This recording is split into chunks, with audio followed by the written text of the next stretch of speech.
क्या है आयुर्वेद?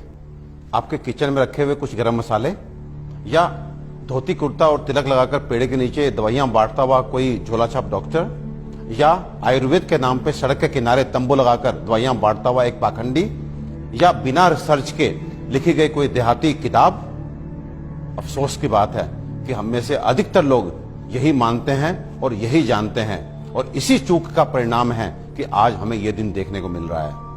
और साथ ही मैं आपको सचेत कर देना चाहता हूं कि अगर अब भी हम ना सुधरे, हम आयुर्वेद को नहीं जाने, नहीं पहचाने, तो मुझे नहीं मालूम कि आयुर्वेद का क्या होगा, लेकिन मानव जाति का पतन तो मैं निश्चित रूप से देख रहा हूं। और जो लोग मेरी इस बात से इत्तेफाक नहीं रखते, वो अपनी क्वालिटी ऑफ हेल्थ और क्वांटम ऑफ लाइफ को कंसिडर करें। साधनों के अभाव में हमारे बड़ों में से अधिकतर लोग 100 वर्ष की आयु तक पहुंचते थे।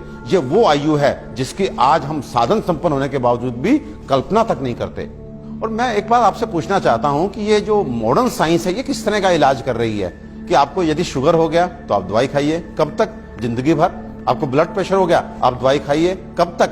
जिंदगी भर। आपको थायराइड हो गया, आप दवाई खाइए, कब तक? जिंदगी भर। आपकी किडनी खराब हो गई, बदल दीजिए। आपका लिवर खराब हो गया, बदल दीजिए। आपको गांठ हो गई, काट डालिए।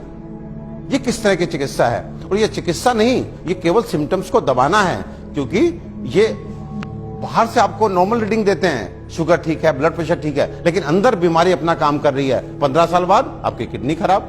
किससे? शुगर से, ब्लड प्रेशर से। आज का नर्वस सिस्टम खराब, आपकी आंखें खराब, आपको ये कॉम्प्लिकेशन, आपको ये कॉम्प्लिकेशन।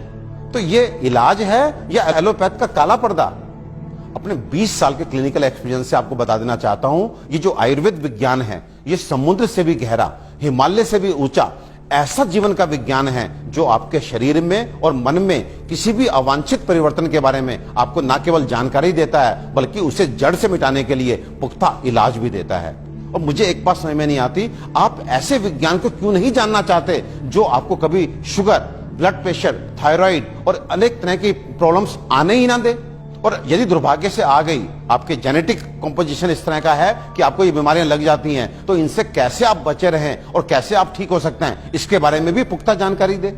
मित्रों, आयुर्वेद सबसे पहले स्वस्थ स्वास्थ्य रक्षण के लिए आपको ऋतुओं के हिसाब से आपको क्या खाना चाहिए, क्या पीना चाहिए, किस तरह की जीवनचर्या आपकी होनी चाहिए, ये सब सिखाता है। और उसके बाद अनफॉर्चुनेटली यदि आप बीमार पड़ते हैं, तो यहाँ पर लाखों दवाओं का वर्णन है, जिसमें आपकी काष्ठ औषधियां यानी कि जड़ी बूटियों से बनी औषधियां, आपके मिनरल्स यानी कि खनिजों से बनी औषधियां, रस औषधियां, इतनी सारी औषधियों का वर्णन है जो आपके उन बीमारियों के लिए भी आपको इलाज देती हैं, जिसमें आज का मॉडर्न साइंस जो है अपने हाथ खड़ा कर देता है। आज फैली किसी भी विषाणु जनित बीमारी के लिए वेंटिलेटर्स का इंतजाम मॉडर्न साइंस करता है। केवल किस लिए?